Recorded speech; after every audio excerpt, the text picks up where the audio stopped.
KwaZulu-Natal now. An ANC councillor's bail application has been postponed until the 3rd of January. The suspect was arrested in connection with the murder of another councillor. Sibusiso Mapumulo was gunned down outside his home in October this year. ANC reporter Sipho Mandla is in Durban for us. Sipho Mandla, good afternoon to you. Before we get to the court appearance, and a very brief one it was today, just give us the background to the story. Mr. Mapumulo was gunned down outside his home a little earlier this year. Just remind me what happened.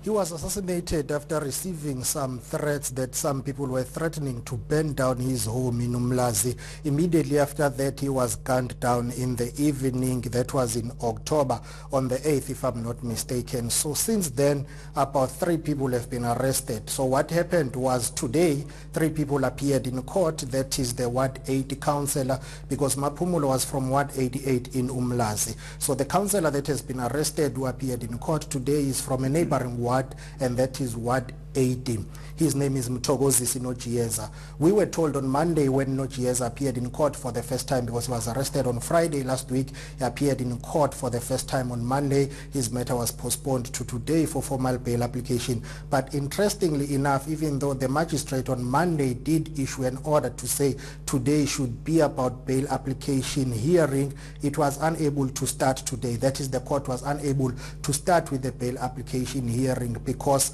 the state, that is the prosecutor, and 2 defense lawyers, because there are 3 accused persons here. One of them is the local councillor. There are also other 2 accused. So the 2 defense lawyers for other accused said they were not ready to proceed with the bail application hearing, but the defense lawyer for the councillor who was arrested said he was ready to proceed. So the court had to grant that postponement because the state and 2 defense lawyers were not ready to proceed with the bail application today. The state said it needed time to deal with the issue of bail profile for the accused. So today was basically a brief appearance, and then the matter was postponed.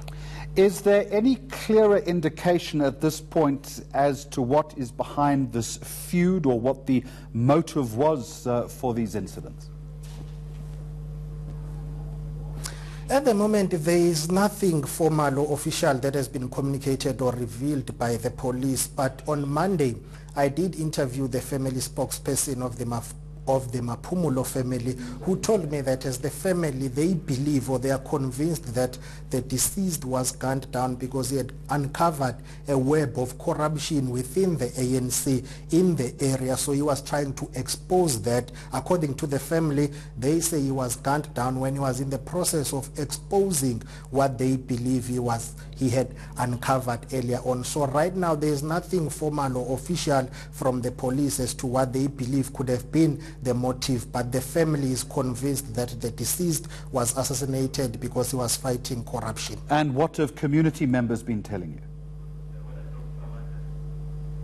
They seem to share the same sentiments, because people who had come out in numbers today in court, they were saying he was killed because he was fighting corruption, but they were unable to substantiate that. We did ask for proof and evidence to say, why are you making these allegations? They say it's an open secret that the deceased was fighting corruption. He was trying to expose certain elements or rogue elements within the ANC in eThekwini and also in Umlazi. So those who did come out in numbers to court today, they also share the same sentiments with the family of the deceased, because inside the court gallery, the public gallery, was packed by ANC members, but most of them were unable to enter the courtroom because there were too many of them. The space was limited. So you had a large crowd of ANC members which was outside the court protesting there, singing, carrying placards with pictures of both men, because if I can share with you, Jeremy, the family spokesperson on Monday told me that